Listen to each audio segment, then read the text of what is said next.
point throughout the presentation. It's greatly helpful. This is reference materials for all of our speakers today. And reporters, if you could go that way when you need to. Yeah, right. To your left. Yeah.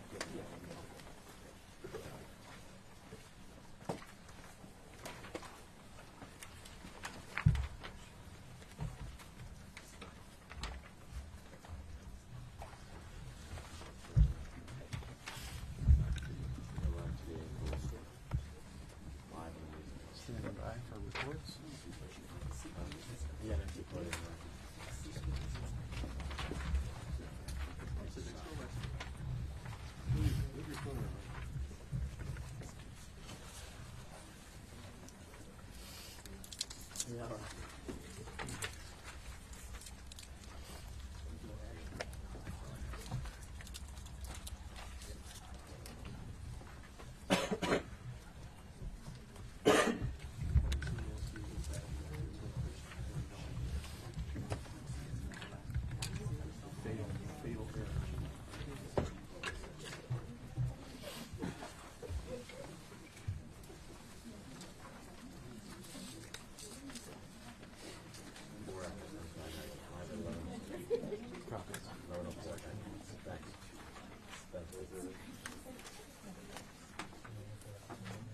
Yeah, right.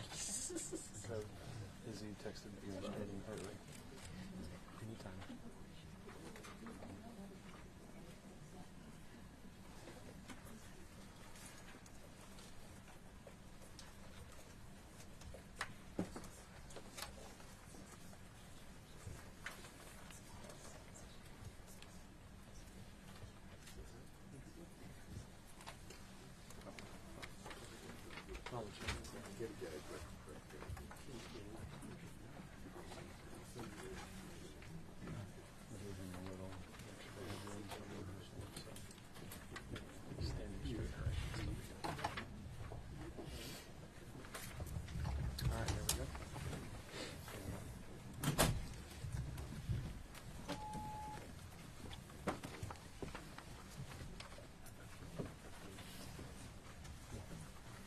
The ASL again.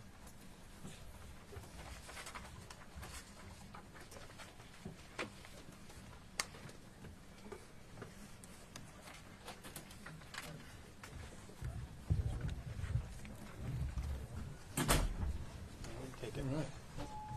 Well, thanks everybody for the opportunity to update you on the May revise and opportunity obviously to take any questions you may have. This is a continuation of something we made crystal clear in January, and that is a process to address the distortions, a process to address and correct the supercharged budgetary performance in the state of California in 2021 and 2022. The need to right-size expenditures, the need to right-size in relationship those expenditures to revenue is self-evident as it relates to some of the projected shortfalls that we announced in January and we will be updating here today in May. Fundamentally, the approach we will be taking today is a little bit different than the approach we've taken in the past. We are not looking at the budget year alone. We're looking at the budget year plus one. We're looking at the next 2 years to take operating deficits and to have what I loosely refer to as operating reserves, operating surpluses over the next 2 years. We'll lay out today in some detail how we propose to do that with the humility and understanding always that this is a proposal and this is a process that will unfold over the course of the next many weeks, working with legislative leaders, working with groups large and small, and being attuned to the mood of the public and where people are in relationship to some of these proposals. It goes without saying, and you'll ask me, I'm sure, in the Q&A, why this cut. I will undoubtedly say I prefer not to make this cut. These are programs, these are propositions that I've long advanced, many of them. These are things that I've supported. These are things we work closely with the legislature to advance. None of this is kind of work you enjoy doing, but you got to do it. We have to be responsible. We have to be accountable. We have to balance the budget. And so we are submitting today a balanced budget. But we're doing so mindful of the world we're living in. And I remind you every year, as I think previous governors have, the volatility that is the tax system. And yes, you'll ask the same question we get asked every year. Shall we or should we reform the tax system? The answer is yes. How we do that is a more difficult and challenging conversation. And the volatility is foundational in terms of the tax system we have, the progressive tax system we have today. It's been our friend. You can see those spikes going back to 2000 on the left to just a few years ago, 2021, on at least the right of the screen that I'm looking at. And just to put it in perspective, we talk about this chart as an EKG chart. It's a revenue chart that relates to capital gains. It's the volatility as capital gains as a percentage of our income tax receipts. And to put it in perspective, on the far left there, you'll see in that 2000 peak, it was roughly about 10.4% of our capital gains that were realized as percent of revenue that year. It spiked to 11.6% in that higher spike on the right in 2021. That represented $349 billion of capital gains realized. $349 billion of capital gains realized. Last year, 2023, down to $137 billion. 350-ish to 137, and that's that drop. But here's the long-winded story of this chart. You can see it's back to some normalization.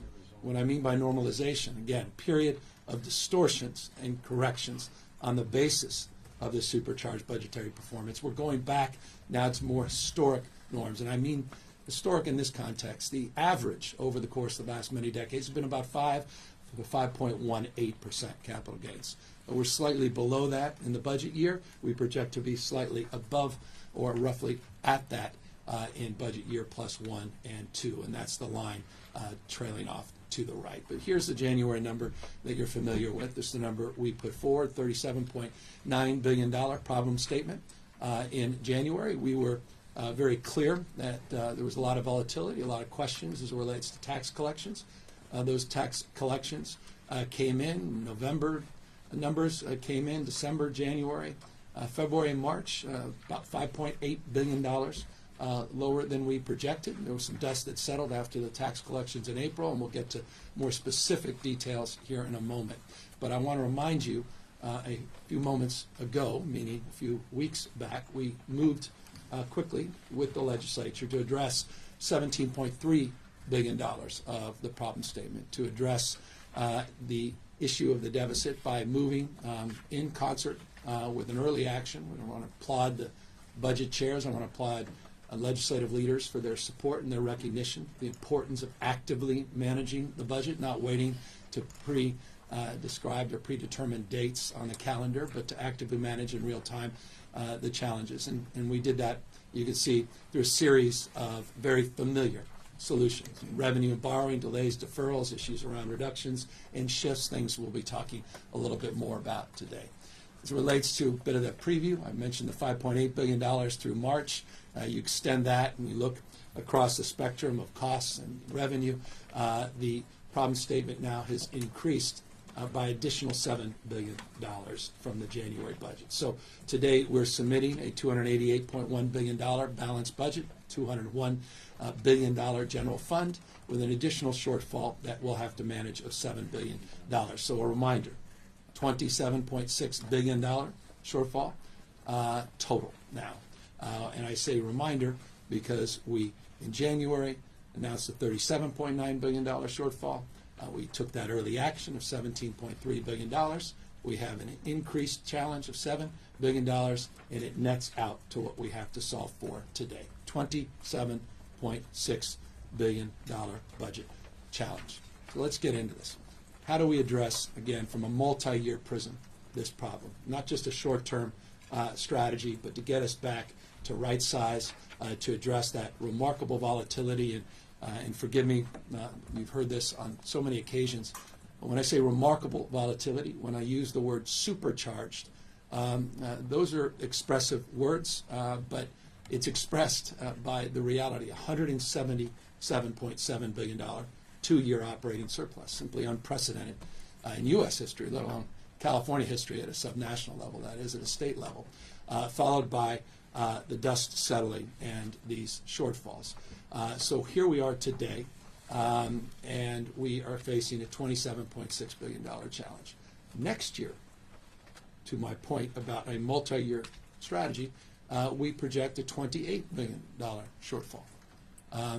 It's, I think, appropriate and prudent for us not just to solve for this year, but to also solve for next year. And that's the proposal we're laying out, and we are providing and offering the legislature for consideration. If we move forward with the recommendations set forth to address this structural issue, we would enjoy a additional $3.4 billion in surplus, a $650 million surplus in budget year plus one. So again, moving from 2 years of deficits to 2 years of operating surplus is what we're recommending the legislature seek.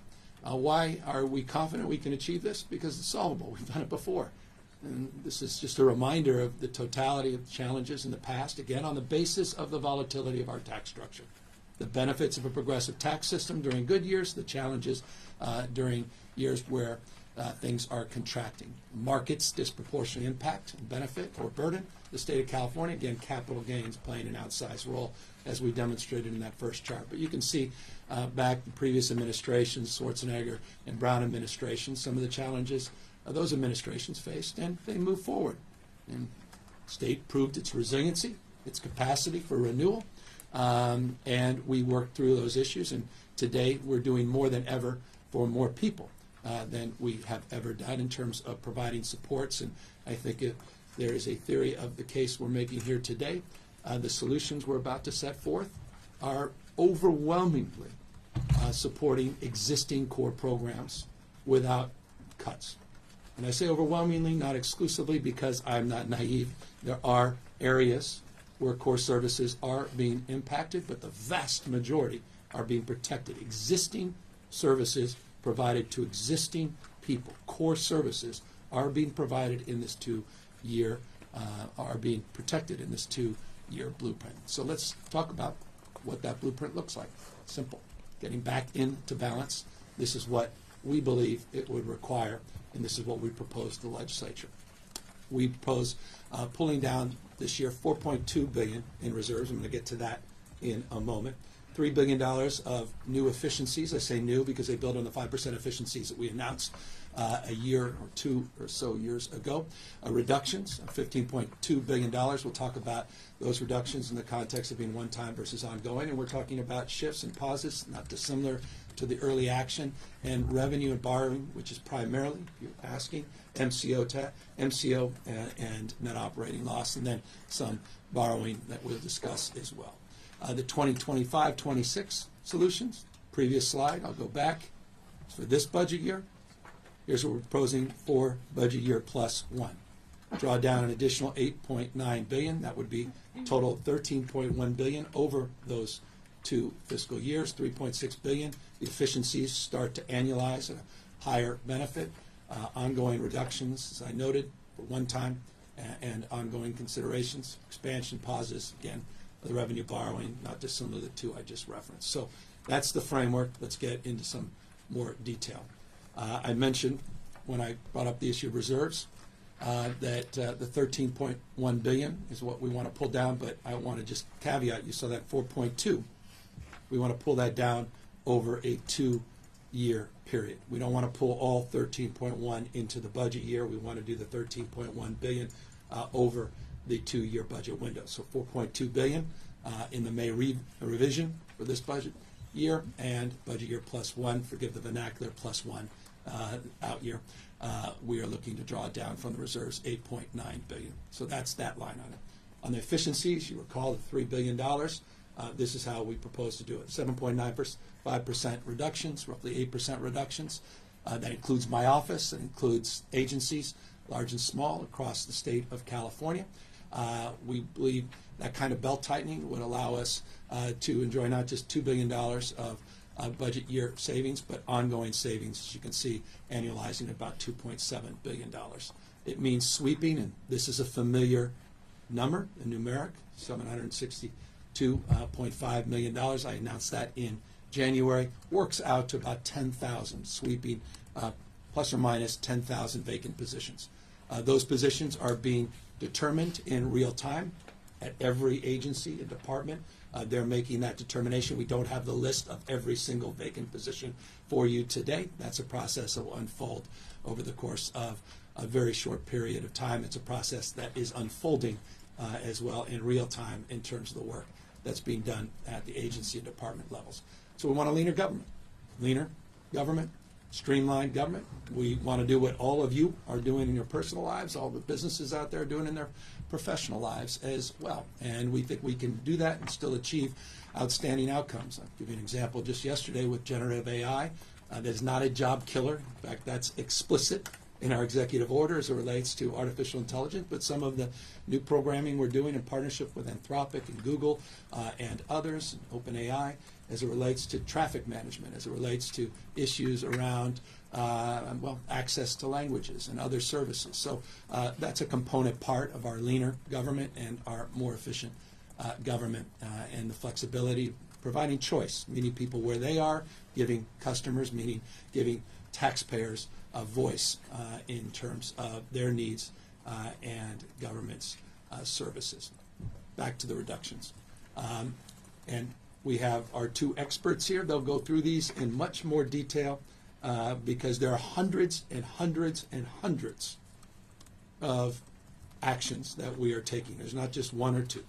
And we can spend, and I'm known to spend a lot of time up here, but I don't think you want to spend that much time with me up here. So I'm just going to give you some broad strokes, and our experts here that are up on stage can walk through in more detail. But you deserve at least a broad strokes understanding of the one-time versus ongoing, which is represented again here in the budget year. In the budget year plus one, this is the additional one-time and ongoing savings. But let's break this down so you can take a look and understand a little bit more of what these things may include, what they do include in terms of the proposals that we are offering the legislature.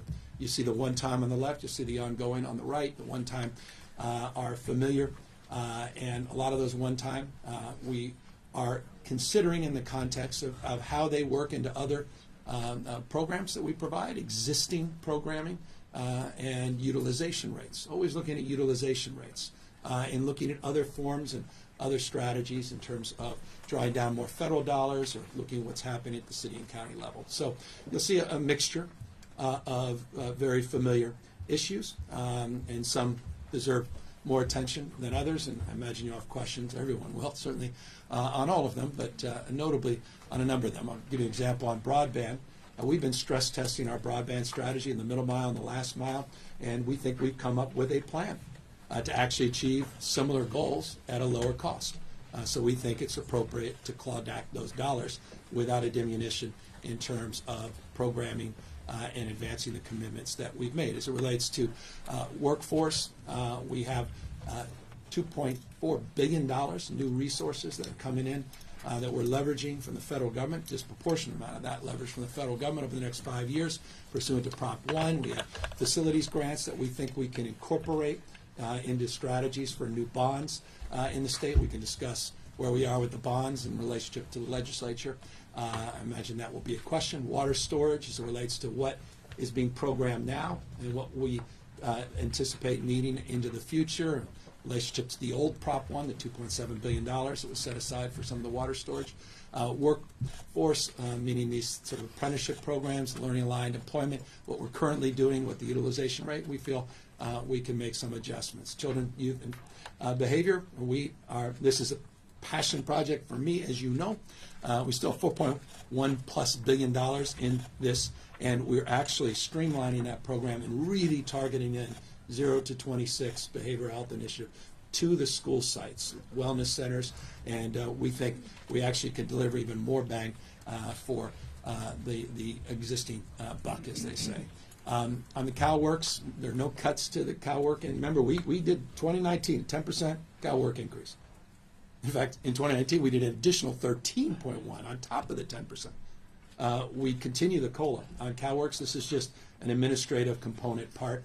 The core service remains in place, and sweeping some bonuses under HAP I know that may not sit well with some, but we're struggling with seeing the performance I want to see on the streets and sidewalks, and we've been clear about that. And we've been, many of you have been to a lot of events where we've expressed ourselves very clearly on this. As it relates to just some of the ongoing, I want to talk about the prison issues.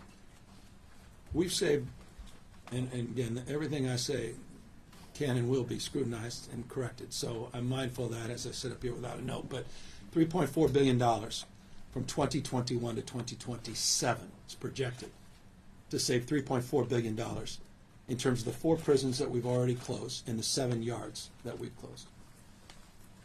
So you've got $3.4 billion of ongoing we've saved, that we'll project to save from 2021, climbing back a few years, projected through 2027. We are proposing to shut down at 13 prisons an additional 46 housing units. That would reduce the census of beds by just shy of 4,600. That would produce ongoing savings on an annual basis that would grow of $80 million starting the first year it's enacted. In fact, we're also moving to pool. Chuckawalla was projected to close down, and by the way, that's one of the 4 that I referenced. It was projected to close down in March of 2025. We're looking to pull that forward as early as November of this year. So we've been scrutinizing that budget. We're mindful of the census and population. We're mindful of the direction that we're going as it relates to public safety, and we can talk more about that. But prison housing unit deactivations can happen much sooner than prison closures and provide us more flexibility. And this builds on the existing $3.4 billion that we programmed in savings on the basis of the 4 prior institutions that have closed in those 7 larger yards. It does not mean, you asked me later, legislative leaders have asked me, are you interested, are we considering collectively reducing the larger footprint with prisons in the state? The answer is yes, we are, but we want to do it in a pragmatic and thoughtful way. We want to be mindful of labor concerns, community concerns. We want to be mindful of trends, and we want to be mindful of the unknown, meaning there are proposals to roll back some of our criminal justice reforms that could have a significant impact on census and population. There are lawsuits, there are initiatives that could have impacts on costs. All of those need to be factored in, but we are moving, and we're moving quickly to focus on addressing that issue. The middle class scholarship, that's, again, the perfect proof point of something that I enthusiastically supported back when I was lieutenant governor, and I think it was John Perez and others. We worked with Governor Brown to initiate the program with $117 million in the first year. We're basically level setting back to where it was. It's about $100 million, was 117, but that's the haircut of the enhancements that we've made the last few years, not because we enthusiastically want to do that, quite the contrary. So those that express disappointment in that, let me add my voice to that. Maybe I'll provide you a quote in relation to, it's, again, reality. It's math. Being mature about the challenge, the problem statement, it's aligning that expectation. What are the core services that we can maintain and continue to enhance versus the things that we'd like to do that are important? That's certainly one of them that right now we feel we're unable to do. So that's just a broad strokes on that. I talked about pauses and some of the issues that we're just delaying. Perfect example of this is a program that's proposed to go in effect and this is a good example. A program that's not in effect yet. So it's not a cut to an existing service that's being provided. It's a program that's proposed, great program, that goes into effect in October of 2025. And we want to delay it 2 years. If the resources present themselves, this would be a top priority to put back in, and we would encourage the legislature to consider that as they consider this proposal itself. The child care expansion's more difficult, isn't it? I'll take a backseat to no administration in terms of our advocacy in this space. And this was a difficult one. The trade-off here was $724 million. And that's represented in the 2-year contract of providing our providers more support. The question was, do we look to cut that commitment and reduce wages? Or do we just sort of hold the line on where we are with the expansion for the time being? I thought it was right to fulfill our commitment to those providers. I think they deserve that raise. What we're trying to do is stabilize this workforce, professionalize this workforce, we've unionized this workforce. We're the first state in the nation to do that, and I was proud to promote that. Not just receive that on the back end as someone else's proposal. I'm working with the Women's Caucus, who's next level in terms of their support of this expansion. So the goal is ultimately 200,000.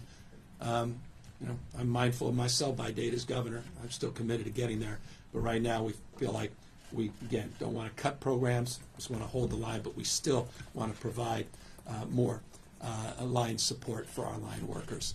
So that was just, I'm being transparent about our considerations as we balance the child care space. We talk about shifts, a lot of movement. There's no material cuts to the climate agenda. There was a lot of creativity in moving to the cap and trade program, the greenhouse gas fund. And so you see some of those shifts in there. Transit budget substantially is whole. I think it's about $150 million a shift from a $4 billion base, but substantially whole. And clean energy programs, ZEP programs accordingly. You can see that represented in that $4 billion in the cap and trade fund. And by the way, we just promoted the anniversary of the cap and trade auctions, not the cap and trade program, which was established well before the first auction. It's been 10 years, $28 billion, $11 billion has already been invested, 76% of that in low-income communities, 76% of that in low-income communities.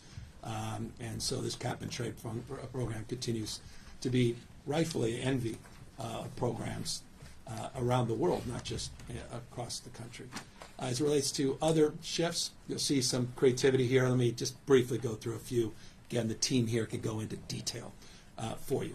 Prop 56 backfill, we want the MCO to address that. The issue around ARPA, there was actual, this is the dollars that came from the feds, there was interest attached to that. We can sweep that interest and we can shift that off the general fund. Moving the capital annex and the work that's being done there, we can move that to bonds. We were proposing to do that in the beginning. We worked with the legislature.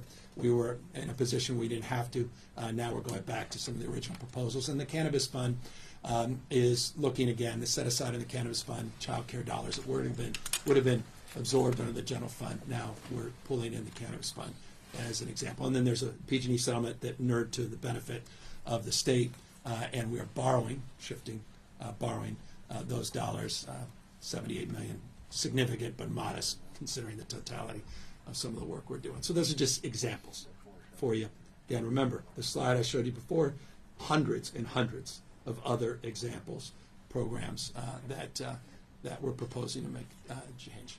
So the question is, well, all right, there's some examples of what you're proposing to delay or deny for the moment. What are you saving? Well, just things that were on the, well, part of the conversation, I should say. I don't want to say they were on the chopping block because I don't think they never got there. But they were presented as proposals. SSI, well, SSP, state's program is SSP, it's relation to the SSI. I want to maintain that support. As I noted, the CalWorks as it relates to the COLAs, wanted to hold the line. Earned income tax credit, I think it's one of the great anti-poverty programs in this nation, the state.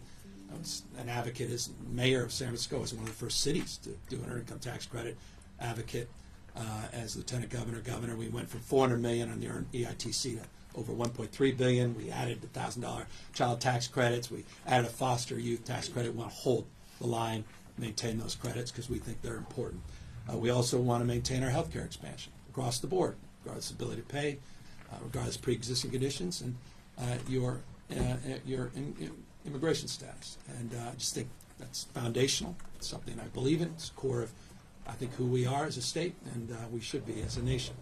Care Court, new pathway, new strategy, moving away from the old binaries, supported, not substituted care, we think is important as it relates to the issue of our time, and that's addressing the streets and sidewalks. And then on broader nutrition programs. We're holding our summer EBT programs. We're holding all our food bank programs.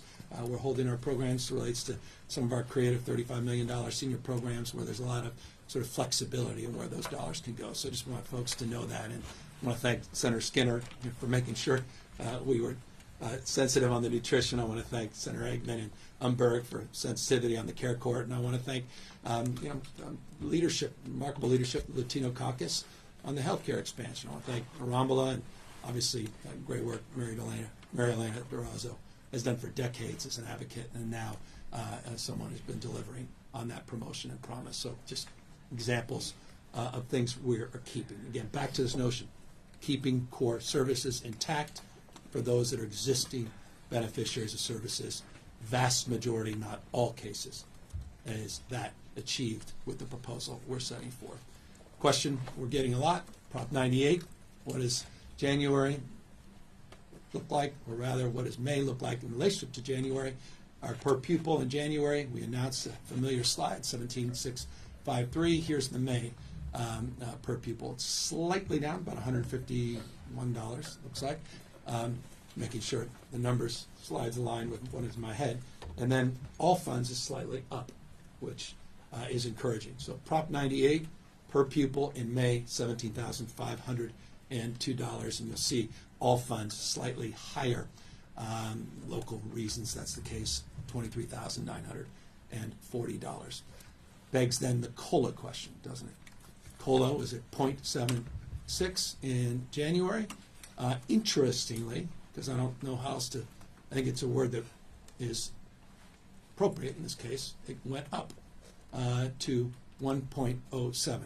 Only the people that study physics and mathematics and engineering could possibly explain the Prop 98 formula to explain exactly why the COLA went up, what it has. We also driving down, as you recall, and that was in the January budget, $8.4 billion on that stabilization count within the 98 framework. So that remains consistent from the January proposal. Two things I'll close with. We want to address this issue of volatility, and as I began, homeowner insurance preview, because you're not going to ask the question you should have, because it's a real issue and it's top of mind for all of us. And I just wanted to update folks on our thinking on it and where I think we are as a state. But the issue of revenue volatility, this is the second to last slide. We are mindful on the basis of our experience with, again, the supercharged capital gains, $349 billion, 2021 to 2022 numbers, the volatility, that we know what we know, but we don't know what we don't know. And this is why I believe we need to have a 2-year mindset going forward. I think the new normal should be budget plus budget year one. That's a deeper conversation. We're starting to socialize that with the legislature and how we can advance that. I think it's the only way with a progressive tax structure that you can prudently manage moving forward. And I think the last few years have really underscored that. As it relates to that volatility, we're looking at the constraints under Prop 2. And I reminded you, I think you've got to reform this Prop 2. The legislature believes that as well. The question is, what does it look like? But the deeper question is, will the public support it? I mentioned to you in January, we've done a lot of outreach on that. We've done some research on that. And the public doesn't necessarily see that right now, as reform is one of their top agenda items. So that's going to take some work to, I don't want to say educate because that's patronizing. We're always getting educated. And I think that's enlivening. But to really express our point of view in a way that sort of saturates in a state larger than 21 state populations combined. In the interim, I don't want to wait. And that's why we want to move forward with this new strategy that our two experts here will discuss. And that's to address, again, this volatility, this incredible, incredible acuity that is represented in this volatility by establishing a new budget account in the state that would capture this excess revenue and allow us, on the basis of historic trends, to set it aside until it materializes, as opposed to assuming it's coming in on the basis of the LAO and the finance and experts saying we believe it will come in, and then we appropriate and attach appropriation to it, only discover it didn't come in, a la what occurred in the last 2 fiscal years. So the idea would be able to create that account. Yes, there are GAN questions. A lot of questions, and we're working through those questions. But it's something I'm very excited about. I'm very grateful for Erica and for Joe's leadership in this space, and I'm very grateful to legislative leaders for their willingness to engage in this conversation. So not much more I can say on that, except to say we've had some preliminary conversations. Intellectually, people get it. There's some legal questions we have to address, but we think it's an interesting interim solution until we address the larger solution as it relates to Prop 2 and some of the questions around the GAN limit. Remember, GAN was created before Prop 2, and we're just stacking all these things. Why dubious a lot of these constitutional questions that go on the ballot, locking in this, locking out that.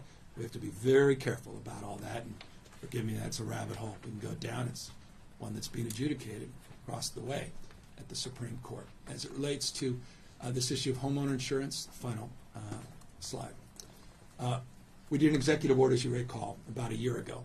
And we're trying to reconcile 30 years where there hasn't been much reform in this space. We're mindful of voter-approved constraints. We're mindful of the challenge and burdens that have been placed on our FAIR plan, which is our backup plan, and we're deeply mindful of the day-to-day travails of trying to reconcile these screaming headlines and the reality when you get a notice that your insurer may not want to reinsure or extend that insurance, or you buy a new home and you can't even get that insurance. So this is real, and it's being felt across the United States. And I have a chart. If you're interested, you may want to ask me. You can take a look at the cost of homeowner insurance nationally, and it's places like Florida and elsewhere. I mean, for all our challenges, let's just not have theirs. And so we need to get ahead of it. And I know our insurance commissioner, we're in constant contact. His team is working their tails off. I know how concerned the legislature is on this. But we're going to do some trailer bill language with this budget.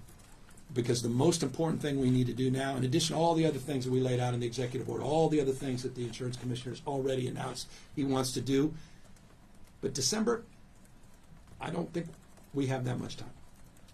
We've got to move this. And I know 30 years and they're getting it done in just a matter of, relatively speaking, months, but we just got to do more. And he needs to have all the support and resources to do that. But we need to get this rate ruling process done. And that's why we want to expedite it over a 60-day period. We need to stabilize this market. We need to send the right signals. We need to move. We need to move.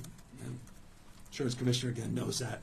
I know it's broadly shared. It's the how. It's our business. We share the same goal, but we need to do more. And so that's just something I wanted to highlight before we end the presentation and move to the final point, which I guess I lied. There were 3 slides. Not 2, because, I'm proud of this. Back to resiliency. I think there's a thematic here. The normalization, the alignment, the expectation alignment as well. But the fact remains that we remain the 5th largest economy in the world, 7 years running, $3.89 trillion. Germany, $4.4 trillion. Japan, 4.2. Watch India.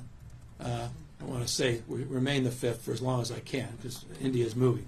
But we don't begrudge other people's success, quite the contrary. But we maintain our success and our stature as the 5th largest economy in the world, despite all of the macroeconomic swings and challenges. And I just wanted to highlight that. I also wanted to highlight the record tourism, $150+ billion. Not every part of the state is enjoying pre-pandemic levels.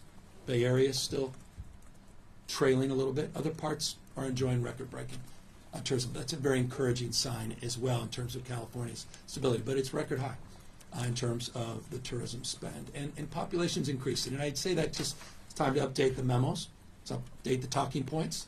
It's time to update the doom loop on some of the networks on that issue. That includes one of the platforms, Social Truth or Truth, whatever it is, that former president started.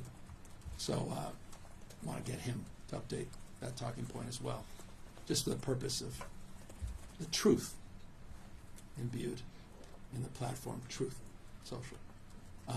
So those are 3 things I wanted to highlight, and that's the resiliency of roughly 40 million Americans strong.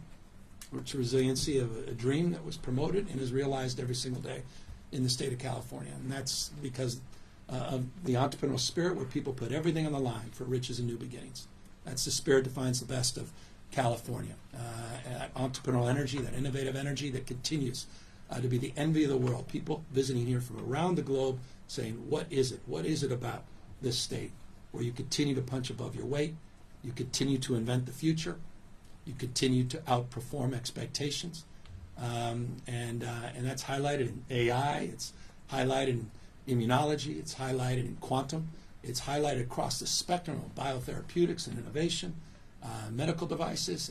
It's defined by our partnerships with universities, the research and development, but it's also defined by the fact that we get first-round draft choices around the rest of the world.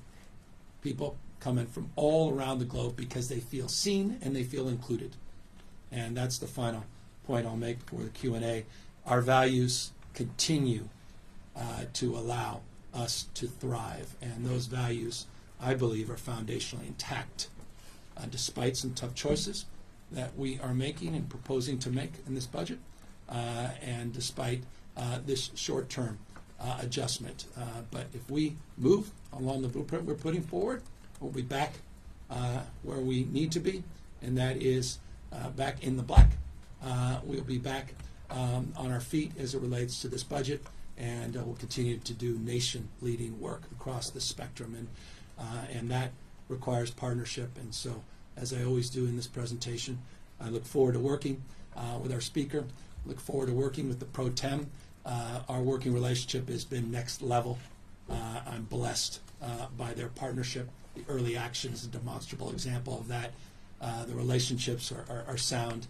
These are tough days, however, and I'm not naive. A lot of people have a lot of opinions, different opinions, and I welcome that. And I want to just repeat what I said in the outset. I look forward to working to adjust, to reconsider, to recalibrate. This is not etched in stone. This is not, this is not an Archimedes moment where we put the staff in the sand, immovable. But directionally, budget year +1. We have to be mindful not just of the short-term challenge, but we've got to address this ongoing issue. And to me, that's an important line that I believe we are aligned on, but I want to maintain as we move forward in this budget negotiation. So that's the May revise, and we're here to answer any questions. Mr. Governor, it's Eitan Wallace from Nexstar news stations across California. Thanks for taking the time. First question right off the top. I'm trying to think about the average Californian out there. Right off the top, I know you were very clear in the January presentation about the following. No new taxes. Can you look all the cameras in the eye right now and guarantee no new taxes between now and next year? There are no new taxes. I've not been one of those promoting taxes. I've been opposing taxes quite publicly. The last proposition was on the ballot. I invested millions of dollars in ads to try to defeat that tax increase. We can achieve all of this. We can get our back on our fiscal sound footing without cutting core services, without an additional tax increase. And I don't think that now is the time, particularly with the stacking of stress over the course of the last few years with costs that have risen as a consequence of supply chain disruptions, as a cost of inflation, to impose any additional burdens on the taxpayers along those lines. Thank you very much. And the second question here is for our viewers from San Diego through Bakersfield, San Francisco, and all the way north to Wairika, everyone in between. Got to ask in the sense of in previous budget presentations, I remember you talking extensively about climate, homelessness, fire protection, a lot of key issues. I know you mentioned the HAP funding in this, but just in the sense of the average Californian, a lot of numbers here, a lot of different things, just to them on homelessness, on climate, fire, crime, education, what does this budget mean to them? We're holding the line on unprecedented investments in crime, retail theft. You're seeing progress in Bakersfield. You saw the CHP operations at Bakersfield produced 211 arrests, 127 stolen vehicles that were recovered just in the first week of operation with the CHP. Today, the CHP is graduating 106 cadets. 1,000 new CHP officers were funded, a multi-year commitment in the budget. We're maintaining that partnerships in Oakland. We've seen the reduction in crime in Oakland, about 33%. In the first quarter of this year, you saw the reductions that continue in San Francisco. Property crime reductions in San Francisco, 32%, 14% decline in violent crime. Partnerships that we want to continue to advance. National Guard partnerships on the border, addressing fentanyl. We want to continue to advance those partnerships. On the issues of homelessness and housing, we actually are increasing our low-income housing tax credit by $500 million in this budget. I could have had a separate presentation to continue our work in that space, to continue to partner with cities and counties you may have seen our latest stance as it relates to one community, Half Moon Bay, on housing. We mean business. We mean business about the housing element. We mean business about meeting your state mandated goals. Want cities and counties to follow the law. We'll continue in that space. Prop 1 on Tuesday, this goes to the issue of homelessness. We're going to be announcing in detail what we're doing very differently as it relates to the implementation and the reforms as it relates to mental health and homelessness. And I'm really encouraging you to tune in or participate in that discussion as well. We've been working for months now in anticipation of it passing, weeks since its passage, to fulfill our promises that were made in that campaign. So across the spectrum of those top priorities in the state, we preserve our frame of focus. No fundamental cuts in terms of the energy and daring of sorts. I say daring because we're daring to do things radically differently in those spaces. But yes, there are programs that are component parts. You referenced the bonuses under HAP.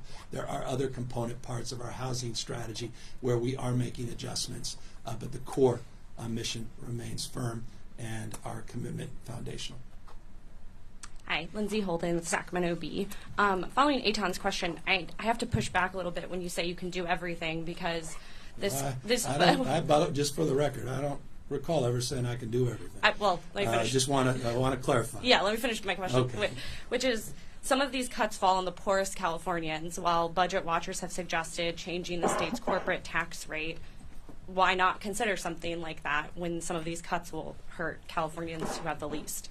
Well, I think we protect the vast majority of core services for existing programs in this state. We've done nation-leading work to expand those programs in the last few years, and we're preserving that. A perfect proof point of that is a full suite under the Medi-Cal system that's been expanded like no other state in U.S. history has ever expanded. So we are maintaining that. As it relates to the 8.84% corporate tax, which is the highest, arguably, depending on how you want to analyze it, in the country, no, I'm not prepared to increase taxes. We have among the highest tax rates in the United States of America for high wage earners.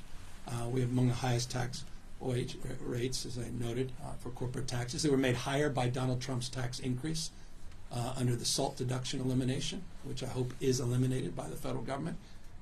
But I feel strongly that we have to live within our means, within the framework of being more efficient and more effective, and do what a lot of other families and private businesses are doing. We're up to that task. I also wanted to ask, you're sponsoring a bill around changing the RENA categories to include, for cities to include homeless residents in their calculations, and yet your budget continues cuts to housing programs. How are cities supposed to build more housing to help homeless people if there's not more money to do that? Well, with respect to hear more, I encourage you in particular to spend time with us on Tuesday, learn more about the details of what was just advanced and passed by the voters of the state of California under Prop 1 that provides an additional $1 billion on an annual basis to cities and counties specifically for housing to address the most vulnerable, as you categorized them as homeless. $1 billion that was otherwise not eligible under the Mental Health Services Act when it was originally conceived. That $1 billion doesn't go in effect fast enough. There's an implementation phase. We'll be updating on that. But it also includes $6.38 billion of new housing money.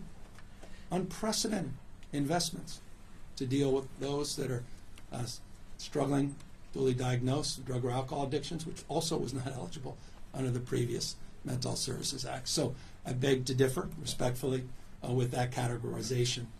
There's more money in the bond than ever. There's more investment in terms of ongoing funding for housing homeless than ever as a consequence of this reform, and we'll be updating you on that on Tuesday. I just have to add, with all due respect, those types of housing that Prop 1 will fund, there's a very limited number of the homeless people in California. Most of them won't apply for that kind of housing. They just don't have a place to live. What about those folks who aren't dealing with mental illness, addiction, et cetera? Well, I'd point to the $3.75 billion that we've invested in HomeKey, a program that didn't exist before we launched it and initiated it. I'd refer to your own headline in the Sacramento Bee on the success and efficacy of Project RoomKey, a component part of that, I would refer to you to the BCHIP program, $2.2 billion in behavioral health money that we have advanced. I would refer to the prior package of $15.3 billion on homelessness and housing that we've incorporated, again, homeless component parts of housing, as proof points to suggest that the totality of that frame needs to be considered. Hi, Governor. I wanted to ask you about this proposal for a new budget account that you mentioned. Is that something that you're going to be asking the legislature to pass in the coming weeks? And could you talk a little bit more about how exactly that would work? I know you did touch on some of the details, but I wasn't totally clear on all of this. I've got two extraordinary experts that are eager to discuss further the details of that.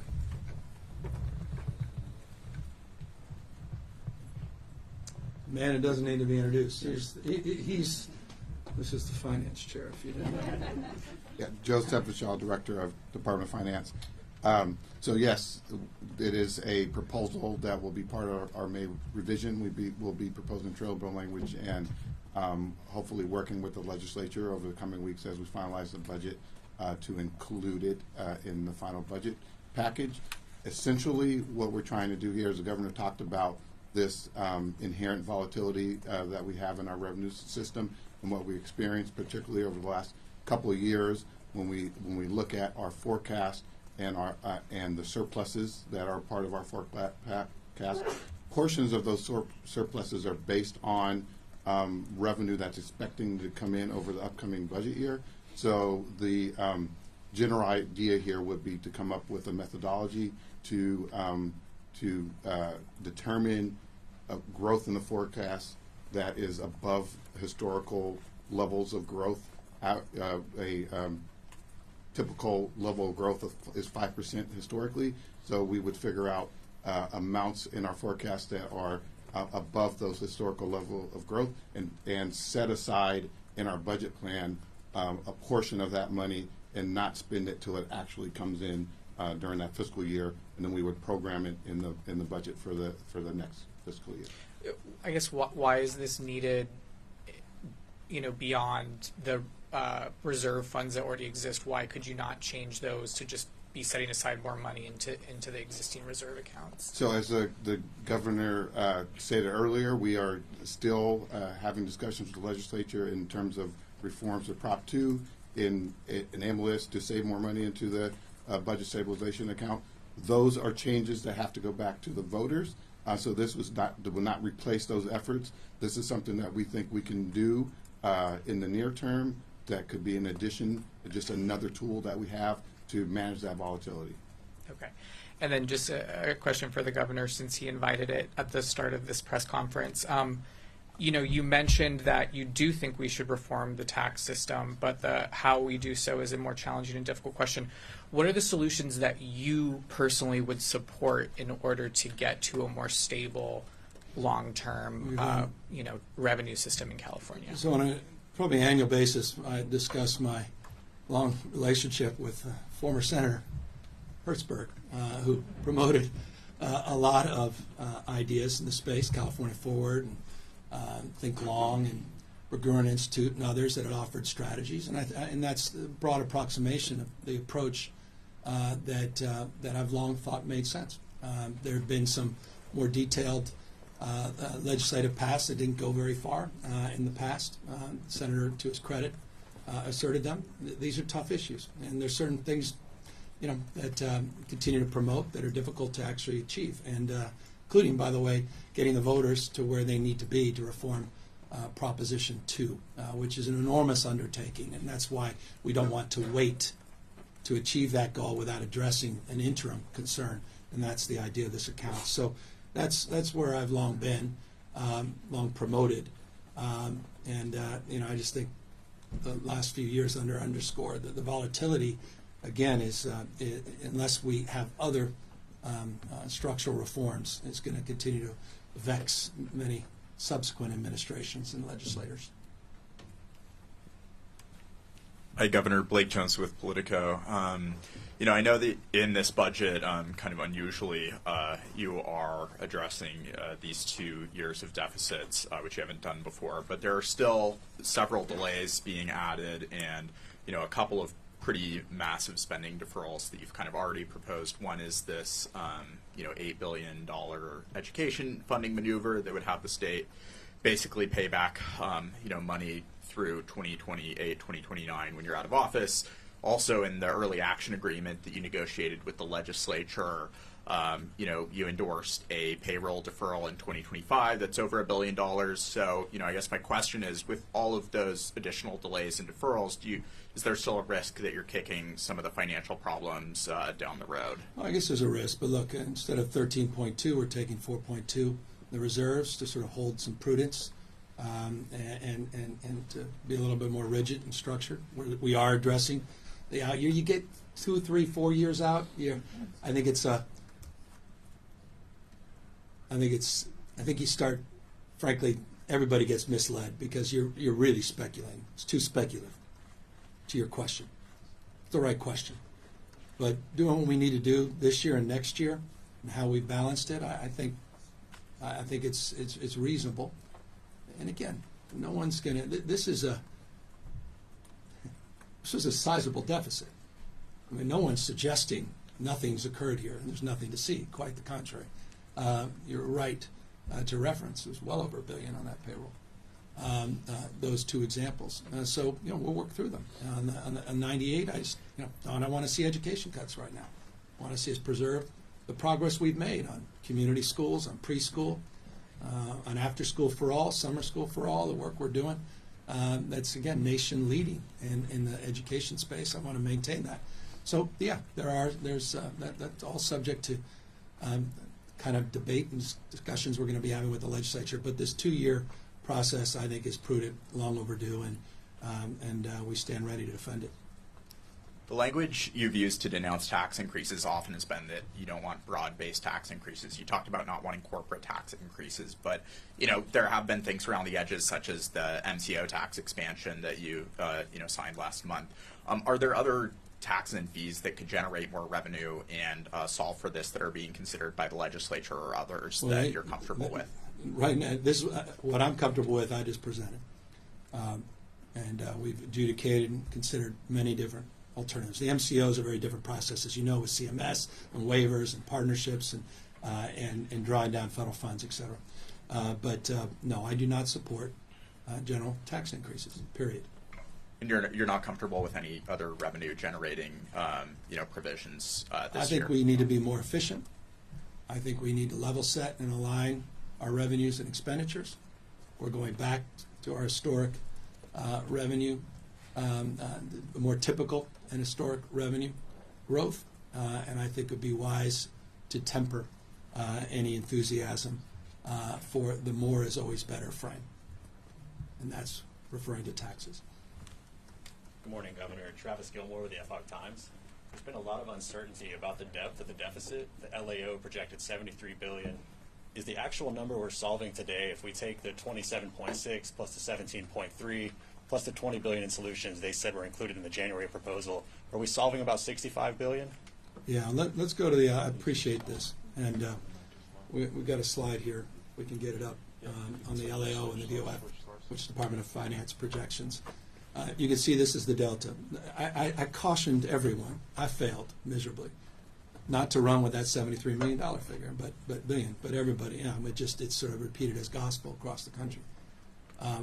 If you include the totality of January in the revision, our projected shortfall is at 44.9.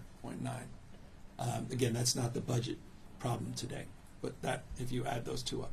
So there is a delta between their projections and ours, and foundationally, in this, there could be 25 pages, to be fair. That's where the difference lies. On different projections on revenue, different approaches to Prop 98, revenue's impact on Prop 98, how you address 98, and then just workload, which is another fancy way of saying expenditures. And SFEU is that safety account, that basically surplus account, checking account of sorts. So that's the difference. They will have, and they continue to have their point of view. We respect them. We have a great working relationship with the LAO, and we learn a lot from their insights and thoughts, and we have outstanding dialogues, and we hope they learn from finance team, which is all assembled here. Job well done, everybody, by the way. Thank you. Joe in particular and Erica, we appreciate all your hard work on this. So that relationship is outstanding, but this is the difference, and we never anticipated that number to be accurate, and our numbers suggest something radically differently. And then, can we explain to Californians how we moved from a $100 billion surplus to such a significant deficit in just a matter of a few years? Well, it's, we can explain it. $349 billion of unprecedented capital gains, 11.6%, when traditional capital gains is around 5.18% on average. It's almost double. So you had massive volatility. You have requirements under Prop 2, the GAN. You have requirements under Prop 98, which require that set aside. We use 93% of our surplus, which is, I want to be careful, either on the higher end or without precedent for one-time purposes. So we anticipated, because we didn't want that surplus to go to ongoing commitments, we anticipated that shortfall. What we didn't anticipate is these rain bombs in December, January, February, and March, these atmospheric rivers that led to a federal declaration that led to FEMA and the IRS moving in a direction where we couldn't collect our taxes until, I believe, November 16th, as opposed to April 15th. And so therein lied this blackout period that beguiled all of us, the LAO, finance, economists, experts. And interestingly, I mean, who's been at the White House recently, had an impact in terms of the IRS collections as well with their estimates, because there were other states that had similar delays in their taxes related to weather events. If there was any indication that climate change has impacts well beyond those that are often promoted, I would consider our financial delays. That's just another example of why we need to tackle them. Another reason I'm looking forward to conversations that we'll be having next week in this space.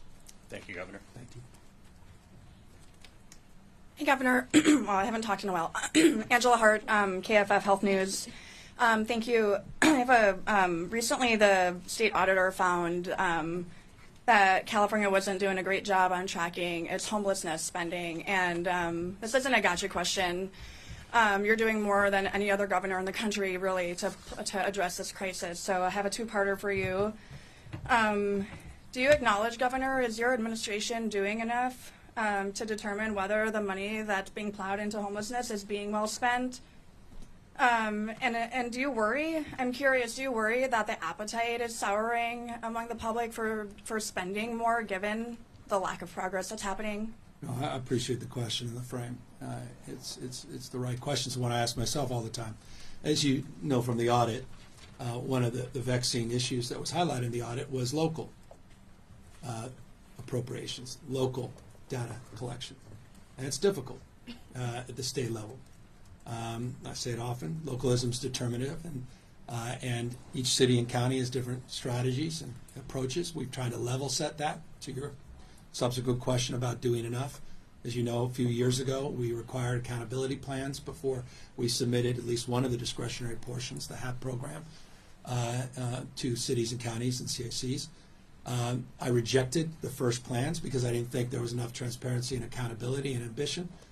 We supported the last plans. I also acknowledge that we need to do more, not just in the homeless bucket, but also the mental health / homelessness bucket. That's why Proposition 1 had subsequent reforms as it relates to a requirement by July of 2026 to have one single plan for all funding sources for mental health at the local level, with more transparency, auditing, and oversight, again, of the local spend. So that audit didn't surprise me in the least, quite the contrary. Also, third, and this is really important, Angela, you know this well, but for others perhaps don't, we also promoted, and I couldn't be more proud of Member Ward introducing just a few days ago, the proposal to take the framework of our housing accountability unit, which, by the way, has unlocked 23,000 housing units in the state. I'm really proud of their work. And to connect a homeless component into that accountability framework, which I think is deeply in the spirit and the zeitgeist of what the audit was at least showcasing. And so that's another tool we hope we are able to have if the legislature embraces it in the next few weeks.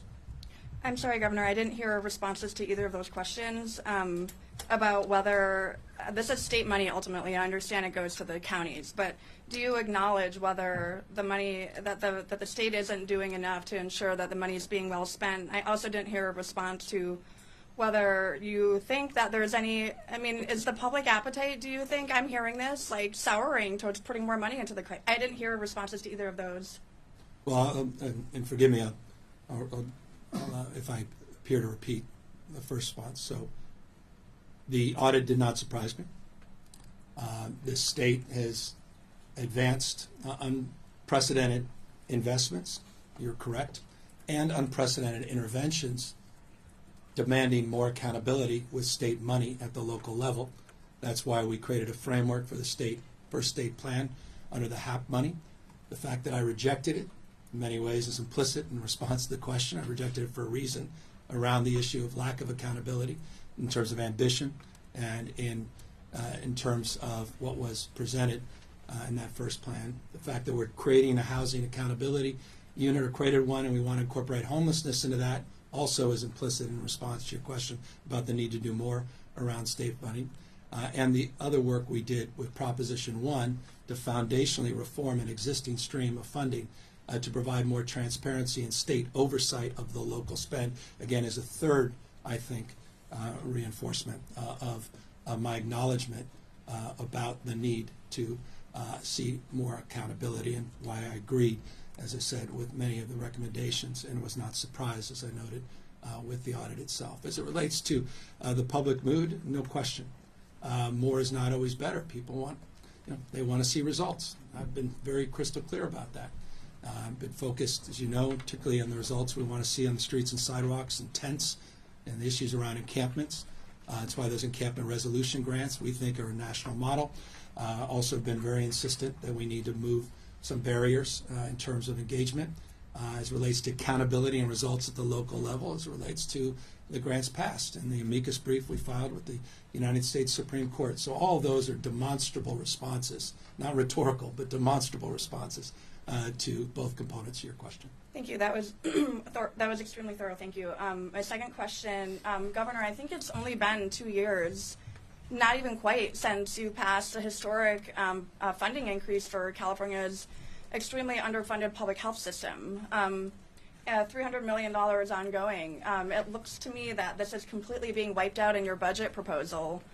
Meanwhile, I mean, as you well know, climate change is upon the threats, the public health threats that come with climate change are enormous. Where there's a really big concern right now about bird flu and dairy supply. I mean, it's really I guess my question for you is, what do you say to people, to the public who worries that defunding public health at this critical juncture further opens up California to, and really the globe, to public health and pandemic threats, which, the pandemic has additional financial disasters, which in some ways put us where we are today? Yeah, look, we have a shortfall. We have to be sober about the reality of what our priorities are. Unprecedented expansions in terms of the Medicaid system here in the state of California under Medi-Cal, unprecedented investments in the health and human service space, unprecedented. We have no peers as it relates to the investments we've made. This is a program that we wish we could continue to absorb and afford. Obviously, we'll have the opportunity to discuss this with the members of the legislature and make a determination before it lands on my desk whether or not that program or other programs should be considered in relationship to the need to balance not just this year's budget, but next year's budget as well. Hi, Governor. Kayla Moeller with CBS News here in Sacramento. How will you measure success for this model of budget year plus one? You mentioned earlier that this could become the new normal. So what does success look like to you that it will indeed become the new normal? Well, I think it should. That's the way I'm promoting a different paradigm of consideration and thinking. We'll see where it lands with the legislature. We've had some really good conversations, though, with key staff, and we're encouraged by their willingness to express a willingness to engage in this. And I think under the circumstances of the last few years, there's ample evidence as to the why. So I'm hopeful that we could do that. In my previous roles and executive positions, we've adopted similar strategies. We've codified that in statute. To the extent this is an effective relationship in terms of our thinking and with the legislature, that may be a consideration in the future. I'm not promoting that at the moment, but that's my mindset, and it's a mindset that I expect, subject to external circumstances, but I would expect to continue to adopt in my remaining 3 sessions. That said, it's hard to look beyond budget year +1, as I noted earlier, because of so much volatility and uncertainty. But I do think it's important that we have a medium-term mindset. We have multi-year budgets, as you know, with projections, which are also important, that didn't exist in the past. Those provide you some understanding of what to anticipate in the future, but it's very difficult on the basis of the macroeconomics. And in this revision, programs are being put on pause. So how are you going to ensure that they will indeed resume and that not year after year that they're getting forgotten about? Well, you can go to, I think it's on the 8 pages that we provided you, and I'm making this up, but if I'm right, there'll be another one of those salads from January. That on the bottom of page 9, I think there's a headline that says triggers, and it's the top of page 10. And there are, I think, 7 specific trigger items that are bulleted. And they're triggers as it relates to things we've worked with the legislature formally to prioritize. If and when the money comes, we would prioritize these things first. And that's a similar process that will unfold, I imagine, based on past, with the legislature as it relates to these delays. What are our top priorities if and when the resources avail themselves? And so we'll have that similar mindset. It's been a proposition that we've advanced in the past. It's more difficult when you're looking at the 2-year to assign the moment within that budget frame.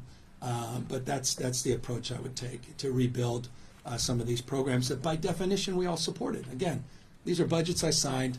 What is out here? Every question you're asking is spot on. Why this? Well, because we have a math problem. Is this what I want to do? No. But the alternative, we can eliminate our expansion of healthcare. We can eliminate wages. We can do furloughs. We can do layoffs. We can do a lot of things. I don't want to do those things. So these are the things that, in the absence of those other things, that are difficult to do. And so triggers provide that pathway, and those are examples of triggers in the past, and there'll be more triggers, I imagine, in the future as it relates to this budget as well. Thank you. Hello, Mackenzie Mays with the LA Times. There is no info about 525, the healthcare minimum wage, in this budget. Can you update us where those negotiations are? We're going to get it done. This budget will not be signed without that deal that we committed to being addressed. And I believe there's a trigger in January, and then we are working to address it in July. And Dana Williamson is the point person for this, my chief of staff, who's done an outstanding job on the budget. She's under deep duress that I've pointed her out and this issue out in relationship to her responsibility and stewardship and leadership to fulfill the core tenets of what was committed to. But that will get done before the budget's. Can you give us a hint about what the holdup is? Like, should workers be expecting to not get that? One of the things I've learned the hard way is talking too publicly about a process that's unfolding in real time. And so I know that that will reveal itself in very short order, as we stated it would within this fiscal year, and we maintain that status and we maintain that expectation. How do you sort of navigate that, especially when people are talking about transparency in the Capitol right now? Why is it, what does the public what do you owe the public, I guess, especially workers who are concerned that they're not going to get this money? Well, like, it's the same posture of expression that I did in January on this when I signed the bill. You can read my signature related to the bill and the commitment that I just made to you and reinforced today that it will get done before the end of the fiscal year. You had said you had some concerns about it then. Can you explain a little bit more? I'm gonna say with respect, and I appreciate the work you've done on this and the articles, and I think it's really important, and I thank you for that. We've got a few weeks to land this, and I want to land it in a way that works for everybody and fulfills the commitments we made, and that's just my responsibility. And I just want to leave it at that at this moment. If I Okay, may. I'll move on. I appreciate Sort it. of. Sorry. Do you think this wage, industry-specific wage hikes are the way to go, and would you support a higher minimum wage for all? Well, we have one of the highest minimum wage in the country in the state of California. I've long supported local level, not just at the state level. And sectoral bargaining is something obviously we embraced as it relates to one industry that we think was disproportionately undervalued and under-supported. But at this moment, I'm not promoting any additional ideas. I'm trying to address the acuity of the enormity of the task in front of us. Nothing is on my desk or nothing that's pending in terms of a promotion in that space imminent from this administration. Okay, and just a logistical question. Today's a little bit different than past May revises. Usually the budget doc is like hundreds of pages. Today's is less than 50. Are we expecting like a May revise part 2 to come, or is this it? No, you get with all the. I think everybody has all the details, the LAO and everybody, and we got hundreds of backups. And you have to talk to the experts here. Talk to the printing press folks. Okay. Hi, Governor. This is Adam Beam with the Associated Press. The LAO called your proposal to address the $8 billion difference in the Proposition 98 minimum guarantee. They called that bad fiscal policy. They said it would be, kicking the deficit down the road. Are you still committed to that in this budget, and why? Clearly, and it's 8.8 now. Well, why are you committed to doing it that way? Well, because I want to maintain the commitments in terms of the investments we've made, which I think are incredibly important. I don't want to see thousands and thousands of pink slips go out. I don't want to see the disruption in the system. Joe and the team could talk more about some of the technical side. As I said, you need not only a PhD, but you need a physics degree and engineering degree and everything else related to Prop 98 to unpack its complexities, Adam. And I know you know enough about that over the years, but we respectfully disagree with that position. On the slide earlier, it mentioned about a $500 million one-time cut for water storage. Yeah. I know that you've been a big proponent of the Delta Conveyance and Sites Reservoir. Would this cut impact either of those projects? Nothing directly related to our number one climate resilience program, and that's the Delta Conveyance, nor to the work we're doing to fast track through the first judicial review process related to our permitting reforms sites, the first above ground off-stream storage facility in the immediate. And that money's been sitting there, but will not be drawn down for some time. So we looked at the timelines on that, so we don't see any direct impact. You can argue there's an indirect. I'm mindful of that. Also, as I noted, mindful of the old Prop 1 and the $2.7 billion and what's been set aside. I'm also mindful of what others may not be mindful of, and that's the work we're doing with the feds in this space, and also mindful of other ideas we have in relationship to sites to keep that project moving forward and to get this project done. So no, I'm very eager to see both complete, but it's the right question in relationship to sites more than it is to the Delta Conveyance, and we have some ideas that we'll be pursuing to address whatever anxiety may be there. But in the short run, we don't feel there's any real concerns. And finally, you mentioned that you feel like this, the budget, the revenues declines and everything that we've experienced, you've characterized it as a return to normal, like historic norms, Mm-hmm. and that what was happening previously was not normal. This crazy amount of budget surplus infusions we had. So if that's the case, do you regret decisions made previously, spending decisions on that when we had all this money? Should we have been more prudent in saving and 93%. I mean, set aside 93%. I remember I had a slide. Remember a May revise? I said I wanted 99. You all laughed. And I said, well, if I can get anywhere near 90, I think historically, even Brown during those years, fiscal conservative, I don't think he broke 89%. So no, we knew this was coming at him, and that's why we set aside these one-time programs that we can claw back or extend or promote from 5 years to 7 or 3 years to 5 or 1 year to 2 years. So no, we were very sober. And if you go back to those presentations, you'll see me very open about that anxiety. So no, we had tapped out on our reserves. We had a GAN issue that provided $18.1 billion of tax relief. We had $600 reliefs. People were earning, under SSI, SSP. We provided a lot of support at the time people needed the money. You had the Prop 98 guarantees. You're paying down pension obligations.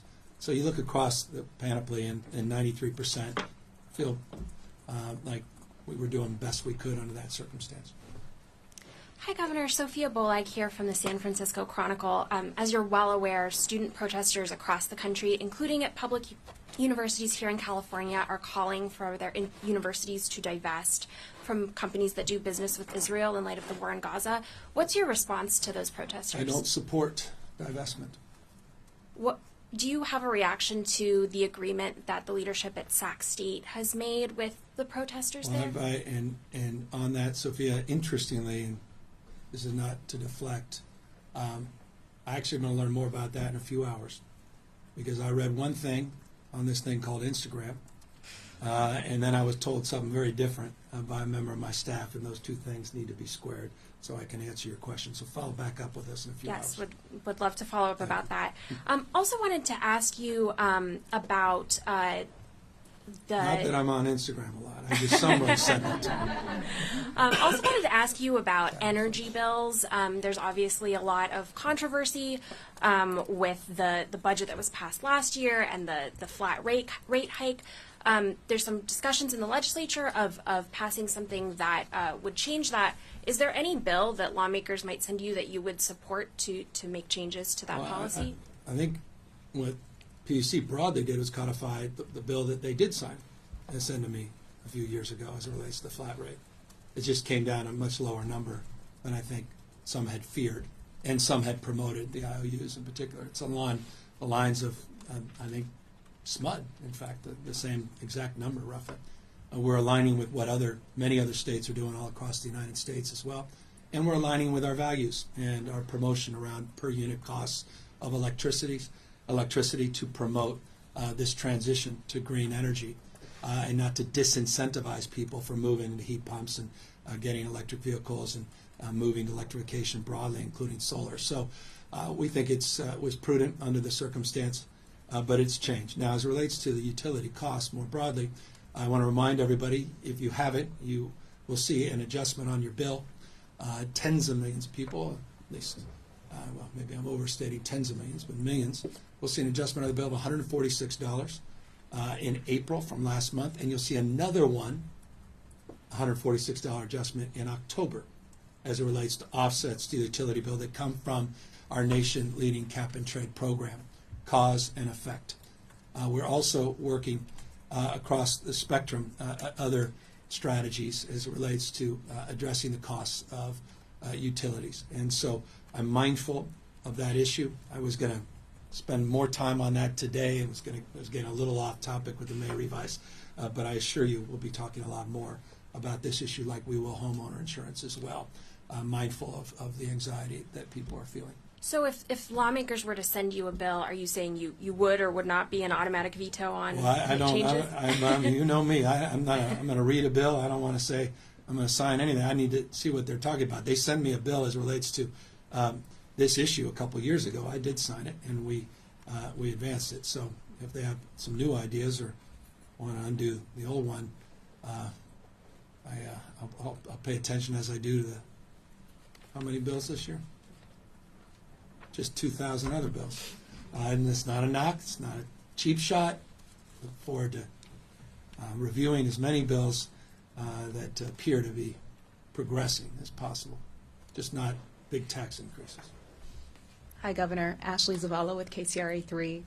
The California Supreme Court is set to make a determination on whether the Taxpayer Protection Act gets on the ballot. And amid this discussion of volatility and taxes and reform, just what, from the state's perspective, is that you find the biggest threat with this act? Should it pass? Should voters approve it? And forgive me, but I hope you really do appreciate it. It would be, if I'm going to dodge on a hypothetical about a bill that I haven't seen in print, or a bill that may be in print that I haven't reviewed in relationship to the issue of utilities, I want to be careful about actually discussing something that's in front of the Supreme Court as we speak, and be careful about expressing anything more than what was expressed by not only myself but former Governor Brown and others as it relates to the filing, which details my concern about that initiative. I will just, for broad strokes purposes, remind you of something that is not often in print, and that's the retroactivity that's separate and above from the legal question.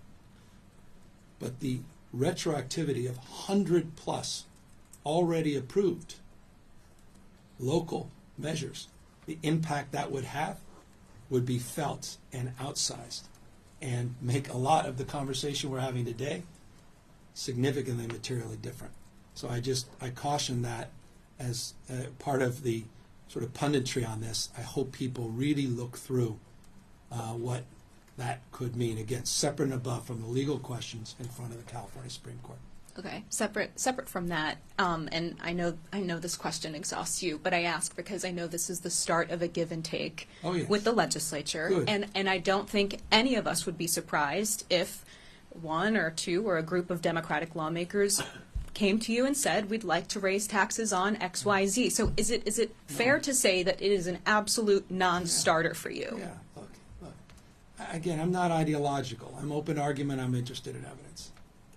But I don't see there's real evidence and need right now to increase general taxes in the state and put more burden on working folks and our competitive posture. So no, I would have laid that out if I believed that, and I did not. I do not believe we need that this year or next year, and so I will not be promoting and will not be supporting, subject to some random act of God, and having experienced a disproportionate number of those in 5 years, I add that as an asterisk. Okay, so you will not be convinced. Well, no. The answer is no. Okay. Yeah. I don't know how many times I can say no to that tax question. But everyone thinks, anytime you do anything, you add a fee, then it's a tax. I get it. So everyone's just, I've been doing this too long. Anyway. Hi, Governor. Andrew Oxford from Bloomberg. You mentioned wanting a trailer bill on homeowner insurance. Yeah. Can you talk a little bit more about what you want to see in there and why you want that before the insurance commissioner is complete? The process. I want to see things. things. Here's the spirit of what I want to see. We got to move this process along. Here's my humble submission point of view. We can't wait till December. Can't. That said, I'm intimately mindful of how hard the staff is working over there, how difficult this task is, and I'm very grateful to the insurance commissioner for his willingness to engage in this process and his deliberativeness in terms of the reforms he's promoting, but it has to come sooner. So we're promoting a 60-day process of review. It should not take this long for emergency regs. I am almost of the temptation to do an additional executive order, but under the circumstance, I think working with the legislature on a trailer bill is more appropriate. But we've got to move this process along. 60-day process of review for the reg, for the rate regulation. review. For the rates. And then also, I don't have the full details in front of me, so can you talk about the Air Resources Board? Are you expecting that they will be funded to implement SB 253 on the time frame that's outlined in the law? We'll get into that a little bit more. They should have the resources, but let me get back to you on the specifics related to CARB's relationship to that bill in terms of staffing.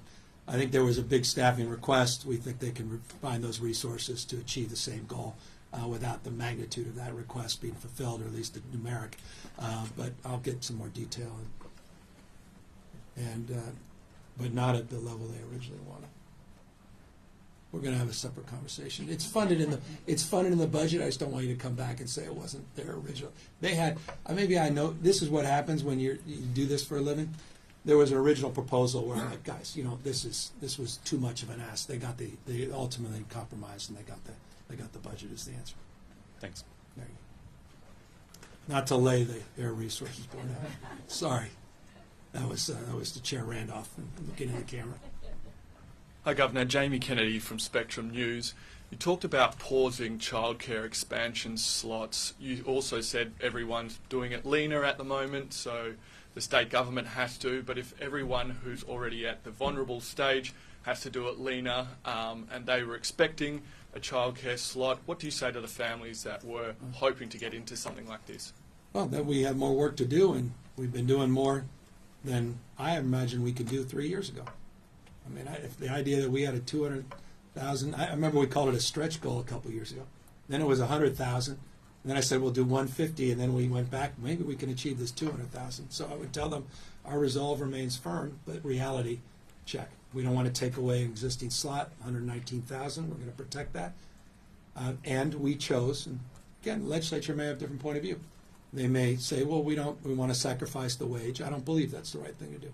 But they may say we want to sacrifice the wage increase because slots become more important. I think that would be a mistake, but we may be able to find some other common strategy. Because I maintain firm in my desire to see that goal is what I would tell those families. And with CalWorks, with the reductions you said, I believe, on the administrative side of things, with more people needing more from CalWorks because more people are doing it tough, if you're putting any more strain on that, won't that also? Not much strain. That's an administrative function at the county level. That's not a direct impact. The COLA remains firm in the budget. And I'll remind you, since I've been here, 10% in 2019. In January, we did a 13.1%. On top of that later, you saw other incremental increases, including the COLA that we're holding today. So CalWorks is not being cut in that respect. This is an administrative function at the county level. All right, thank you. And then just lastly, state of the state, when can we expect that? Yeah. Why is it taking so I feel long? like we've just finished it today as we're going off topics. Looking forward to, it's just that finding the time and the space with the legislature. We've met with legislative leaders on 2 occasions, and we were running around with certain dates. So I'm glad you care. You're the first person.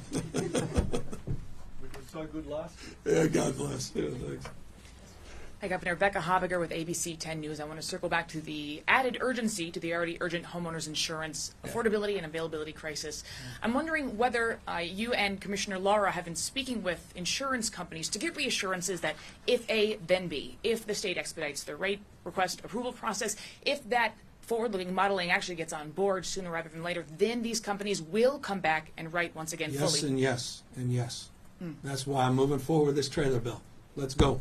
Let's you're move hearing this from along. them? We've been meeting with everybody on this. Strong opinions about time to this process, time to decision-making on resolving these open-ended questions around reinsurance, around guaranteeing insurance within the WUI, guaranteeing that people come back in the market, the rulemaking, all of the above, all the things that were laid out in the executive order, all the things that the insurance commissioner himself has very publicly pronounced and advanced, all the things that a lot of the insurers themselves have been promoting with, again, deep mindfulness of Prop 103, deep mindfulness of those that have consumer concerns, and maintaining that price balance, but availability price, that finding that balance. But time is important in terms of the rate decision making, and that's what we're promoting as a short-term step, and continue to promote the larger package in partnership with the insurance commissioner. And undoubtedly, December, as you mentioned, is already an expedited process. But what would you say to the average homeowner who, all over California, I'm thinking of folks I've talked to in the foothills who say, look, I'm retired, I'm on a fixed income, I simply can't possibly live in California for much and longer. I'm with them. That's why we're doing the trailer bill. I'm with them. That's why I did the executive order. I could not. I can't impress upon them more the urgency that we share together to move this process along. I'm also deeply mindful of the burdens that have been placed and the stress on the FAIR Plan, and just full disclosure, participant in the FAIR Plan in the foothills. So to those specific individuals, we share similar experiences as well. Final question. I'm taking a page out of Eitan's book over there. As you are well aware, I'm sure yesterday rumors were swirling that this May revise could include furloughs. Obviously, that is not the case, but to the 240,000 state workers, can you state explicitly that your proposal does not include furloughs? There are no furloughs. There are no layoffs. We're not asking for wage cuts or concessions. We are asking for 7.9% efficiencies in this budget that will impact our administration. And we are looking to sweep those vacant positions going forward, which total roughly 10,000. Thank you. Thank you. Hi, it's Laurel Rosenhall from the LA Times. I just was wondering if you could address the question of bonds. Obviously, there's proposals floating around in the legislature, and how did your own experience with Prop 1 shape your, receptiveness to any bonds that might happen this year? Do you want any?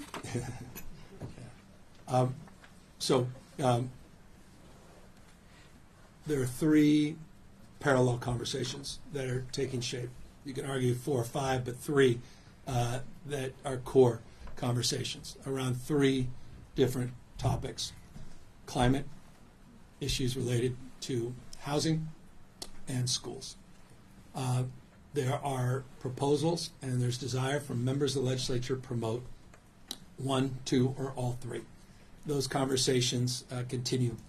Met with many of the caucuses over the course of the last few weeks to have more granular conversations, and continue to meet with leadership. Our teams are meeting at staff level with leadership about where we are. As you know, on the school bond in particular, there's a component part as relates to housing and general fund impacts that must be considered. The questions there, as you know, also remain around should higher education be included or should they not. As it relates to climate, we were able to substantially protect the climate budget as was promoted in January. Plus, we've received, and this is an update from January, now $15.9 billion from the federal government. That is substantially higher than we even projected in January of additional funds that have come to enhance our largest subnational climate budget.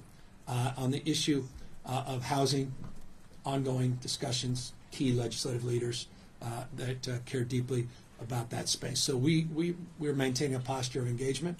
We'll make a determination. We'll look at the bond thresholds overall. We'll look at the long-term costs of those bonds as it relates to absorbing more of the general fund. And as it relates to the issue of March, in the experience we had, I'm mindful that March experience is very different than a November experience.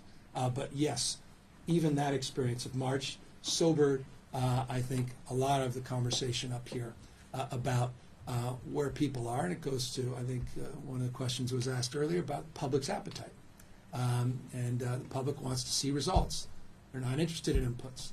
They're not interested to talk about how much money we're spending. They want to see results, and they deserve results, and they demand results. And so when we're out there promoting these bonds, we need to be mindful of that, and that's deeply, to your question, part of the conversation we're having with legislators. So how many of those 3 do you want to see on the November ballot? I'm working with the legislature in a process to see where they are and make a determination, and we'll let you know. But we're right now working in partnership with the legislature to see where we land on these things, and I have nothing more to say at this moment.